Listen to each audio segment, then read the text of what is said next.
ভারত বিএনপির মধ্যে বিকল্প খুঁজছে যে আওয়ামী লীগকে দিয়ে তার যে পারপাস, আওয়ামী লীগের উপর তার যে নির্ভরশীলতা, তার যে পলিসিগুলো আওয়ামী লীগ ইমপ্লিমেন্ট করতো, সেগুলো যদি বিএনপির দিয়ে সম্ভব হয় তাহলে আর দরকার কি? ডক্টর ইউনূসের নেতৃত্বে অন্তর্বর্তীকালীন সরকার নিয়ে যুগান্তকারী সিদ্ধান্ত আসছে এবং অনেকে অবাক হচ্ছেন কি ঘটতে যাচ্ছে। সবচেয়ে বেশি ভয় পাচ্ছে আওয়ামী লীগ এবং বিএনপি।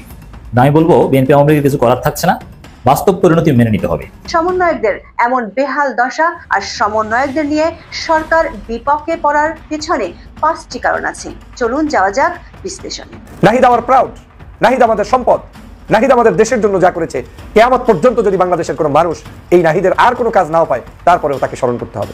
এই বৈষম্য বিরোধী ছাত্র আন্দোলনকে বিতর্কিত করতে পারলে, এই ছাত্র জনতার দাবি দাওয়াকে বিতর্কিত করতে পারলেই বাংলাদেশে একটি মহল এই দেশে আওয়ামী লীগের হয়ে ষড়যন্ত্র বাস্তবায়ন করতে পারে। সরকারের একজন গুরুত্বপূর্ণ উপদেষ্টা নাহিদ ইসলামকে নিয়ে অনেকেই সরব হচ্ছেন এবং তার বিরুদ্ধে অপপ্রচার করছেন, যেটার জবাব নাহিদ ইসলাম এবার নিজে দিলেন এবং সোশ্যাল মিডিয়াতে হ্যাশট্যাগ শুরু হয়েছে নাহিদ ইসলামকে নিয়ে। দেশের আইন শৃঙ্খলা রক্ষাকারী বাহিনী র্যাবকে নিয়ে সমালোচনা কোনোভাবেই যেন পিছু ছাড়ছে না। এমন পরিস্থিতিতে র্যাবকে কি বিলুপ্ত করবে সরকার? কি বলছে গুম সংক্রান্ত তদন্ত কমিশন? বিদ্যুৎ নিয়ে ভারতের আদানি গ্রুপের সাথে করা চুক্তিকে অসম ও দেশের স্বার্থ বিরোধী উল্লেখ করে তা বাতিল চেয়ে হাইকোর্টে রিট করেছেন সুপ্রিম কোর্টের আইনজীবী ব্যারিস্টার এম আব্দুল কাইয়ুম। প্রিয় দর্শক শ্রোতা, আসসালামু আলাইকুম। নতুন নিউজ ভিডিওতে জানাচ্ছি আপনাদের স্বাগতম। এইমাত্র পাওয়া তাজা এবং গরম খবর। আজকের এই ভিডিওতে আপনারা দেখতে চলেছেন বিএনপির জন্য কিন্তু ভয়াবহ 5টি দুঃখের সংবাদ, সেই সাথে ছাত্র এবং জামায়াতের জন্য কিন্তু বড় একটি সুসংবাদ সামনে অপেক্ষা করছে। সেই বিষয়টি দেখতে পারবেন আজকের এই ভিডিওতে বিস্তারিতর মাধ্যমে। সেই সাথে যে ভিডিওর অংশ বিশেষ দেখে ভিডিওগুলো শুরু করেছিলাম, সেই ভিডিওগুলো আপনারা বিস্তারিতর মাধ্যমে একের পর এক দেখতে পারবেন। আশা রাখবো এই ভিডিওটি স্কিপ না করে সম্পূর্ণ দেখবেন, তাহলেই সবকিছু বুঝতে পারবেন। আমি আর বেশি কথা না বাড়িয়ে আপনাদের বিস্তারিত ভিডিওতে নিয়ে যাব। তার আগে ছোট্ট একটা রিকোয়েস্ট থাকবে আপনাদের কাছে, যারা এরকম ভিডিও পেতে পছন্দ করেন তারা দ্রুত এই চ্যানেলটি সাবস্ক্রাইব করে আমাদের সাথেই থাকবেন।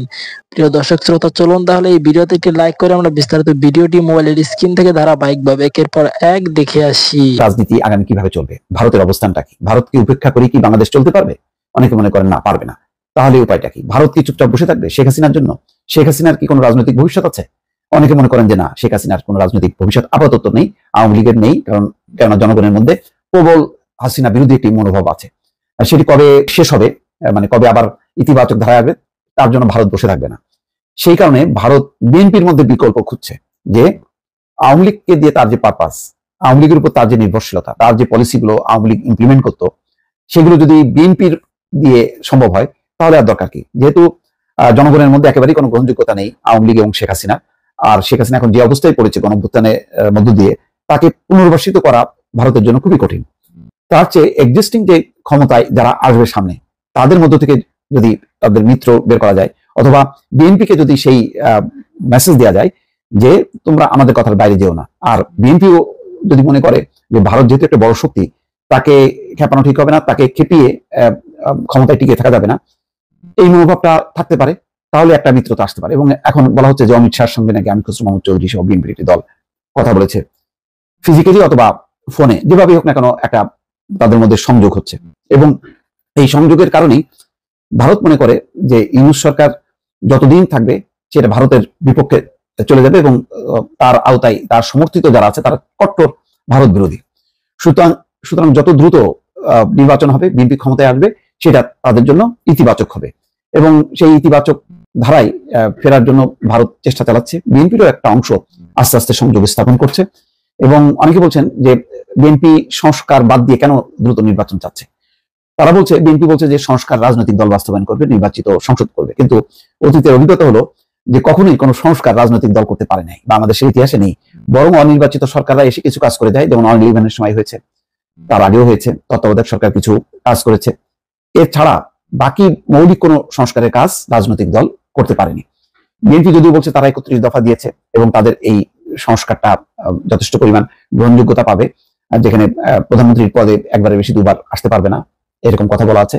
তো সেই কারণেই একটা আলোচনা আছে যে যত দ্রুত বিএনপি ক্ষমতায় আসবে এটা ভারতের জন্য লাভজনক হবে। এই বিবেচনায়ও কিন্তু একটা গুঞ্জন আছে যে ভারত হয়তো বিকল্প দেখছে, যেহেতু আপাতত মানে লম্বা সময়ের জন্য অন্তত 5-10 বছর আওয়ামী লীগ এবং শেখ হাসিনার কোনো ভবিষ্যৎ নেই, আর শেখ হাসিনারও বয়স বিবেচনা করছে তারা। সেই বিবেচনায় আগামী 5 বছর 10 বছর শেখ হাসিনা সেই সক্ষমতা থাকবে কিনা সেটা তারা চিন্তা করছে এবং শেখ হাসিনার বিকল্প যে কোনো নেতৃত্ব নেই আওয়ামী লীগে, এটাও তারা বুঝতে পেরেছে।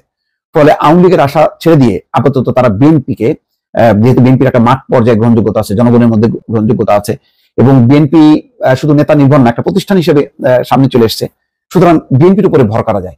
এই বিবেচনায় ভারত সম্প্রতি খুবই তাদের সাথে সম্পর্কটা এগোচ্ছে এবং সম্পর্কটা জোরদার করছে, এই কথাগুলো কিন্তু বলা হচ্ছে। মহিউদ্দিন আহমেদও মোটামুটি তার একটি লেখায় এরকম ইঙ্গিত দিয়েছেন।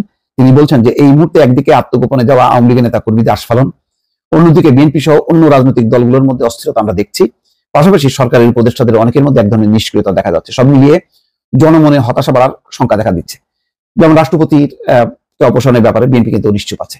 তারা আর বড় কোনো মৌলিক কোনো কিছুতে মানে কোনো কাটাছাড়া করতে চায় না বা পরিবর্তন চায় না। তাদের এখন চাওয়া হচ্ছে নির্বাচন। সেই নির্বাচনটা সম্ভবত ভারতও চায় যে দ্রুত বাংলাদেশ একটি নির্বাচন। ইউনূস সরকারকে ঘিরে যে এক ধরনের উগ্রবাদী চিন্তা চেতনা অনেকের মধ্যে ডেভেলপ করছে, সেটা অবসান করার জন্য তারা চায় প্রতিষ্ঠিত রাজনৈতিক দল বিএনপি, যে বিএনপি আওয়ামী লীগের পরিপূরক হিসেবে তাদের স্বার্থ রক্ষা করতে পারবে। সেই বিবেচনায় নিয়ে এখন ভারতও চায় যে দ্রুত নির্বাচন হোক, ডক্টর ইউনূস ক্ষমতা থেকে চলে যাক, এবং তাদের যে স্বার্থগুলো, যেই চুক্তিগুলো যেগুলো বাস্তবায়িত হচ্ছিল বা বহাল ছিল, সেগুলো যাতে কোন রকম হেরফের না হয়, এমন একটি আশ্বাস বিএনপির ভেতর থেকে তারা পাচ্ছে। ডক্টর ইউনূসের নেতৃত্বে অন্তর্বর্তীকালীন সরকার নিয়ে যুগান্তকারী সিদ্ধান্ত আসছে, অধ্যাদেশ আসছে, এবং অনেকে অবাক হচ্ছেন কি ঘটতে যাচ্ছে। সবচেয়ে বেশি ভয় পাচ্ছে আওয়ামী লীগ এবং বিএনপি। আমি বলবো বিএনপি আওয়ামী লীগের কিছু করার থাকছে না, বাস্তব পরিণতি মেনে নিতে হবে। দর্শক, বিএনপি নেতারা তো অলরেডি বলা শুরু করেছে যে সরকার 20 বছর ক্ষমতায় থাকতে চায়, এই জন্য ভিত্তিপ্রস্তর স্থাপন তারা করছে, অধ্যাদেশ জারি করছে অনির্দিষ্টকালের মেয়াদ দিয়ে। কি ঘটছে, কি প্রজ্ঞাপন আসছে, বিবিসি বাংলা এটা নিয়ে বিশ্লেষণ শুরু করে দিয়েছে। আওয়ামী লীগের লোকজন, বিএনপির লোকজন অলরেডি কথা বলা শুরু করে দিয়েছে, এবং জনগণও অনেকে এই সম্ভাব্য অধ্যাদেশ, যেটা আনুষ্ঠানিকভাবে এখনো আসেনি কিন্তু আসবে, ইটস ট্রু, অথেন্টিক সোর্স থেকে আমরা পেয়েছি, এটাকে সন্দেহ করছে যেটা ইনডেমনিটি অধ্যাদেশ, এটা অসৎ উদ্দেশ্যে এভাবে কেউ বলার চেষ্টা করছে না। এটা আমরা নির্মোহভাবে পর্যালোচনা করার চেষ্টা করবো। দর্শক, কোনো কোনো গণমাধ্যম এভাবে শিরোনাম করছে অন্তর্বর্তী সরকারের সব কাজ বৈধ, মেয়াদ অনির্দিষ্ট অধ্যাদেশ হচ্ছে, এবং মেয়াদ নিয়ে কথা আছে। এই সরকারের কোনো কার্যক্রম নিয়ে প্রশ্ন তোলা যাবে না, সব কাজ বৈধ। এটাই তো ইনডেমনিটি অধ্যাদেশের মতো কেউ বলছেন। ইনডেমনিটি হয়ে থাকলে সেটা কাজে আসবে কিনা, কারণ অতীতের ইনডেমনিটি তো কাজ হয়নি, বিচার হয়েছে। এরপরে জরুরি অবস্থা প্রধান উপদেষ্টার অনুমতি ছাড়া জারি করা যাবে না, প্রধান উপদেষ্টা স্বাক্ষর থাকতে হবে। এতে অনেকে ভয় পাচ্ছেন, বিএনপির লোকজন বেশি ভয় পাচ্ছেন, আওয়ামী লীগ তো ভয় অলরেডি অলওয়েজ থাকবে। এই সরকার মনে হয় জরুরি অবস্থা জারি করতে পারে বিএনপি নির্বাচনে বেশি চিল্লাচিল্লি করলে, আর জরুরি অবস্থা জারি করলে তো বিএনপি কিছু করা থাকবে না, বিএনপি ধীরে ধীরে ধ্বংসের দিকেও যেতে পারে। জরুরি অবস্থার মধ্যে দিয়ে মাইনাস বিএনপি এই ফলগুলো আসতে পারে, এই ভয় করছে বিএনপি। আমি বলবো যে না, ভয় করেন না, পজিটিভ পলিটিক্স করেন, আপনারা টিকে যাবেন, কিন্তু অপরাজনীতি করবেন, সন্ত্রাসী চাঁদাবাজি করবেন, সন্ত্রাস চাঁদাবাজের স্থান বাংলাদেশে হবে না। বিএনপির অপকর্মের জন্য এই জরুরি অবস্থা জারি করার প্রয়োজন হতে পারে যদি হয়, উই নেভার ওয়ান্ট জরুরি অবস্থা, বাট যদি প্রয়োজন হয় সেজন্য বিএনপি দায়ী থাকবে। কারণ বিএনপি আইনশৃঙ্খলা পরিস্থিতি ব্যত্যয় ঘটাচ্ছে, তারা চাঁদাবাজি লুটপাট করছে, এটা চোখের সামনে সবাই দেখছে, সিন্ডিকেট করছে।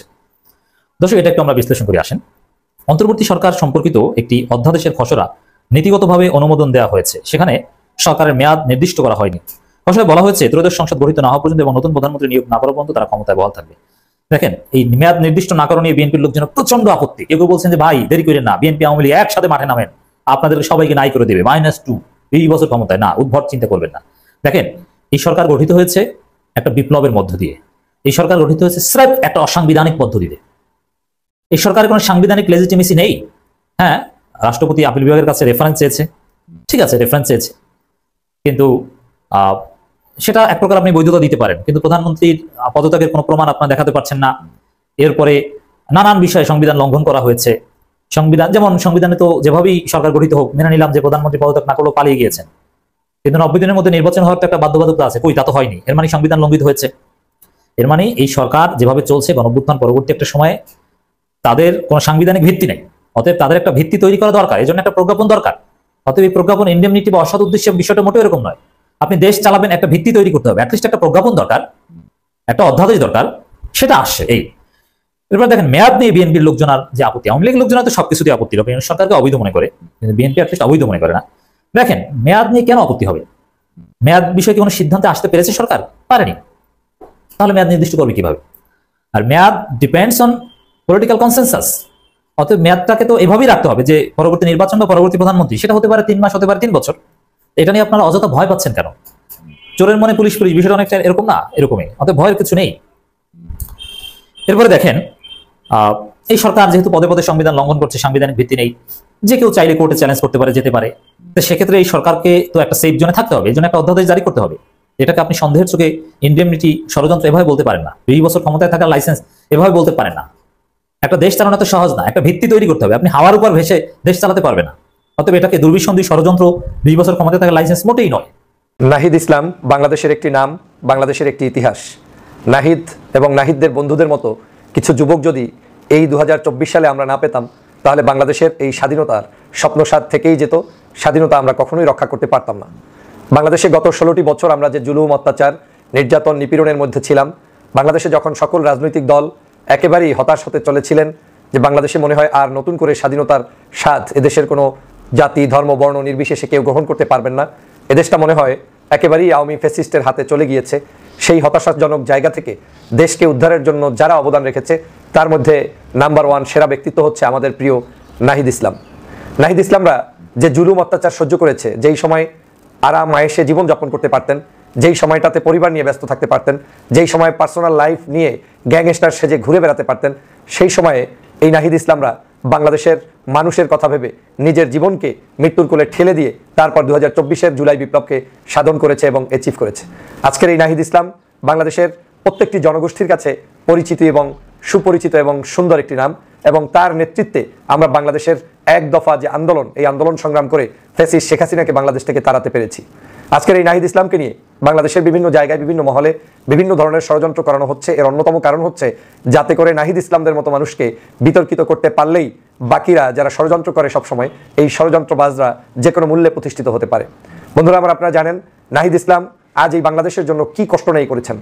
যখন এই বাংলাদেশের মানুষ সব জায়গা থেকে বঞ্চিত হচ্ছে, সকল জায়গায় নিপীড়নের শিকার হচ্ছে, যখন কারো কথা কেউ শুনছে না এবং যখন কেউ এই এক দফা দাবির উচ্চারণও মুখে আনতে পারছে না, তখন কিন্তু নাহিদ শহীদ মিনারে গিয়ে সেখানে এক দফা দাবি মুখ থেকে উচ্চারণ করে জাতির সামনে এক দিকপাল হিসেবে আবির্ভূত হয়েছিলেন।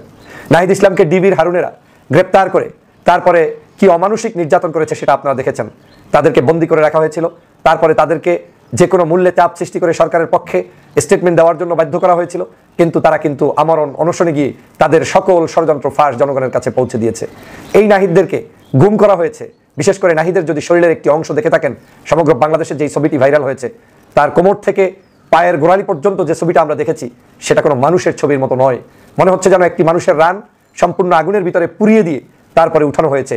এই হচ্ছে সেই নাহিদ, এই হচ্ছে সেই নাহিদ যারা আমাদের চেতনার বাতিঘর, যারা আমাদের বলিষ্ঠ কণ্ঠস্বর, যারা আমাদের জীবনকে নতুন করে উপহার দেওয়ার একটি নাম। এই নাহিদরা যদি 24-এ আবির্ভূত না হতেন, তাহলে বাংলাদেশের এই আজ যে স্বাধীনভাবে কথা বলছেন, আজ যে স্বাধীনভাবে রাজনীতি করছেন, আজ যে স্বাধীনভাবে মত প্রকাশ করছেন, আজ যে আপনি বাংলাদেশকে স্বাধীন বাংলাদেশ মনে করছেন, তার কিছুই থাকতো না। We are Nahid. আমরা নাহিদের পক্ষের, আমরা নাহিদ সহ নাহিদের অনুগামী সকল বন্ধুদের আমরা। তারা আমাদের ছোট ভাই, তারা আমাদের জন্য কাজ করেছেন, দেশের জন্য লড়াই করেছেন, দেশের মানুষের জন্য লড়াই করেছেন। এই নাহিদের সবচেয়ে বড় একটি দিক হচ্ছে নির্দ্বিধায় কথা বলা। যখন বাংলাদেশের সংবিধান নিয়ে কেউ কথা বলতে পারে না, নাহিদরা তখন সংবিধানের বিরুদ্ধে দাঁড়িয়ে যে এই সংবিধান হচ্ছে ফ্যাসিবাদী শেখ হাসিনার সংবিধান, এটাকে পরিবর্তন করে নতুন সংবিধান কিংবা সংস্কারমূলক সংবিধান দরকার, তারা নাহিদরাই করতে পেরেছে। এই নাহিদই করতে পেরেছে। এই নাহিদই আজকের বাংলাদেশে শেখ মুজিবের পারিবারিক যে ছুটি 8টা দিবস বন্ধ করেছে, তার মধ্যে 5টি হচ্ছে শেখ হাসিনার পরিবারের ছুটি। শেখ রাসেল, শেখ কামাল, ফজিলাতুন্নেসা, শেখ মুজিব, এইভাবে করে শেখ হাসিনা এদের এই জাতীয় দিবসগুলোকে বন্ধ করে দিয়েছে এই নাহিদ। এই নাহিদই প্রথম বলতে পেরেছে দাঁড়িয়ে যে বাংলাদেশে এখনো বাংলাদেশের জাতির পিতা ইস্যু সমাধান হয়নি, অর্থাৎ বাংলাদেশে কোনো জাতির পিতা নেই। এই সাহসিকতা বাংলাদেশের অনেক রাজনীতিবিদ আজ পর্যন্ত দেখাতে পারেননি। শুধু রাজনৈতিক কারণে আমরা হয়তো অনেক সময় আওয়ামী লীগের বিরোধিতা করছি, কিন্তু আইন দিয়ে নিষিদ্ধ করা, আইন দিয়ে আইনের পদে থেকে জোর গলায় বক্তব্য রাখা, সেটা কিন্তু অনেকের পক্ষে সম্ভব হয়নি। কারা করেছে? নাহিদ করেছে। নাহিদ আমার প্রাউড, নাহিদ আমাদের সম্পদ, নাহিদ আমাদের দেশের জন্য যা করেছে, কিয়ামত পর্যন্ত যদি বাংলাদেশের কোনো মানুষ এই নাহিদের আর কোনো কাজ নাও পায়, তারপরেও তাকে স্মরণ করতে হবে। কারণ 71-এর স্বাধীনতা যুদ্ধ আমরা করেছি, বাংলাদেশের লক্ষ লক্ষ শহীদ হয়েছে, নাহিদরা 24-এর স্বাধীনতা এনে দিয়েছে এবং 24-এ তাদের 2000 বন্ধু শহীদ হয়েছে, 50,000-এর অধিক মানুষ হাত নেই, পা নেই, চক্ষু নেই। আমি এই নাহিদের বিরুদ্ধে যে কোনো ধরনের ষড়যন্ত্র সজাগ দৃষ্টি রাখার জন্য দেশবাসীকে আহ্বান জানাই, বাংলাদেশের মানুষকে আহ্বান জানাই, আপনাদেরকে নাহিদদের ব্যাপারে সতর্ক থাকতে হবে। নাহিদদের ব্যাপারে একটি কুচক্রী মহল দাবি তুলে বিভিন্ন পেশার জায়গা থেকে, বিভিন্ন দাবি দেওয়ার মধ্য থেকে তাদেরকে অপমান অপদস্থ করার একটি কৌশল নিয়েছে। কিন্তু ওই জায়গায় যারা সত্যিকার দেশের জন্য লড়াই করছে তাদের দোষ না, কিন্তু কিছু মানুষকে আওয়ামী লীগ ইনপুট করে দিচ্ছে যাতে করে ছাত্র আন্দোলনকে বিতর্কিত করা যায়। এই বৈষম্য বিরোধী ছাত্র আন্দোলনকে বিতর্কিত করতে পারলে, এই ছাত্র জনতার দাবি দেওয়াকে বিতর্কিত করতে পারলেই বাংলাদেশে একটি মহল এই দেশে আওয়ামী লীগের হয়ে ষড়যন্ত্র বাস্তবায়ন করতে পারে, যেটা আমরা বাংলাদেশে কোনোদিন হতে দিব না। নাহিদ কোনোদিন আমার দলের না হোক, নাহিদ কোনোদিন আমার মতের না হোক, নাহিদদের কাছ থেকে আমার জীবনে আর কিছু প্রাপ্তি হোক কিংবা না হোক, আমরা নাহিদদের পক্ষেই থাকবো, আমরা নাহিদদের সাথেই ছিলাম, আমরা নাহিদদের সাথেই থাকবো। কি বলিষ্ঠ ভূমিকা রেখেছে। জুলাই মাস জুড়ে আগস্টের 5 তারিখ পর্যন্ত যে স্বপ্ন নিয়ে বাংলাদেশে তারা এগিয়ে গিয়েছেন, সেটাই নাহিদদের কারণেই সম্ভব হয়েছে। নাহিদরা বুকের তাজা রক্ত ঢেলে দিয়ে, তার বন্ধুরা বুক পেতে দিয়ে হাত উঁচু করে, তারপরে তারা যখন রক্ত ঝরিয়েছে, দেশটা তখন স্বাধীন হয়েছে। আজ স্বাধীন বাংলাদেশে আপনি, আমি, আমরা চলতে পারছি, কথা বলতে পারছি, আমরা মানুষের সামনে উপস্থাপিত হতে পারছি। প্রিয় সহযোদ্ধা ভাইরা, সকলের কাছে অনুরোধ থাকবে, নাহিদের এই রক্ত বৃথা যেতে দেব না, নাহিদদের এই সংগ্রামকে বৃথা যেতে দেব না, নাহিদদেরকে নিয়ে কোনো ষড়যন্ত্র মেনে নিব না। নাহিদরা এই বাংলাদেশের যে কোনো সময়ের, যে কোনো ইতিহাসের চাইতে বাংলাদেশের ইতিহাসে নতুন ইতিহাস সৃষ্টিকারী, অতএব তাদেরকে নিয়ে ষড়যন্ত্র কোনোভাবে বুনতে দেওয়া হবে না। এখনো একটা টি শার্ট পরে অফিস করে, একটা স্যান্ডেল, একটা প্যান্ট, কি সিম্পল জীবনযাপন করছে, যারা কোটি কোটি টাকা চাইলেই মারতে পারে, যেই আওয়ামী লীগ হাজার হাজার কোটি টাকা ধ্বংস করে দিয়েছে, লোপাট করে দিয়েছে, সেইখানে আমাদের সাধারণ শিক্ষার্থীরা সাধারণ জীবনযাপন করে রাষ্ট্র সংস্কারে নেমেছে, তাদেরকে আমাদের সহযোগিতা করা, এটা আমাদের ইমানি দায়িত্ব।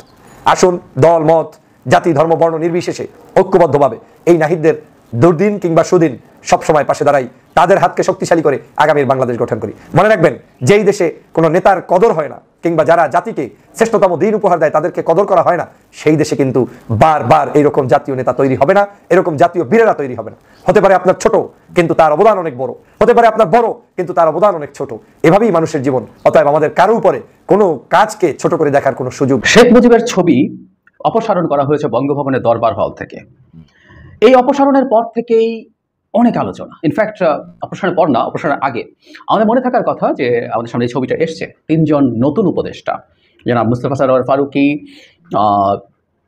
জনাব বশিরউদ্দিন আকিজ এবং মাহফুজ আলম। তারা যখন শপথ নেন তখন বড় যে ফ্রেম, তাতে দেখা যায় তাদের মাথার উপরে শেখ মুজিবুর রহমানের ছবি আছে। এটা নিয়ে তীব্র আলোচনা সমালোচনা ছড়িয়ে পরে সেটা সরানো হয়েছে এবং তারপর বিএনপির যুগ্ম মহাসচিব জনাব রুহুল কবির রিজভী সেটার প্রতিবাদ করা এবং তার বক্তব্য থেকে আবার সরে আসা, সবকিছু মিলে অনেক নাটকীয় ঘটনা ঘটলো এই ছবিটা নিয়ে। এতে স্বাভাবিকভাবে আমরা অনেকে এনগেজড হয়েছি এবং এটার ইম্প্যাক্ট আলোচনা করছি। আমিও এই বিষয়ে কয়েকটা কথা একটু বলতে চাই। প্রথম যে ঘটনাটা ঘটলো, যখন তারা শপথ নিচ্ছিলেন তখন দেখা যায় মুজিবের ছবি দরবার হলে আছে, দরবার হলে থাকার কথা আমরা অনেকে হয়তো জানি। আমি একটু জানিয়ে রাখি, যে কারণে হয়তো কেউ সমালোচনা আবার শুরু করবেন সংবিধান রাখা নিয়ে, সেটা আসছি। সংবিধান মতোই মুজিবের প্রতিকৃতি থাকার কথা। 4 ক, জাতির পিতা বঙ্গবন্ধু শেখ মুজিবুর রহমানের প্রতিকৃতি রাষ্ট্রপতি, প্রধানমন্ত্রী, স্পিকার ও প্রধান বিচারপতির কার্যালয় এবং সকল সরকারি ও আধা সরকারি অফিস, স্বায়ত্তশাসিত প্রতিষ্ঠান, সংবিধিবদ্ধ সরকারি কর্তৃপক্ষের প্রধান ও শাখা কার্যালয়, সরকারি ও বেসরকারি শিক্ষা প্রতিষ্ঠান, বিদেশে অবস্থিত বাংলাদেশের দূতাবাস ও মিশন সমূহে সংরক্ষণ ও প্রদর্শন করিতে হইবে। এটা ৫ম সংশোধনী, কুখ্যাত ৫ম সংশোধনীর কথা আমরা জানি, সেটার মাধ্যমে এটা যুক্ত করা হয়েছে। সুতরাং এটা সাংবিধানিক যে মুজিবের ছবি থাকতে হবে এবং এটা সরিয়ে ফেলা অসাংবিধানিক কাজ হয়েছে। আসবো সে জায়গায়। সুতরাং মুজিবের ছবি এতদিন ছিল এবং আমরা জানি বেশ কয়েকজন উপদেষ্টার অফিসেও মুজিবের ছবি টাঙানো ছিল।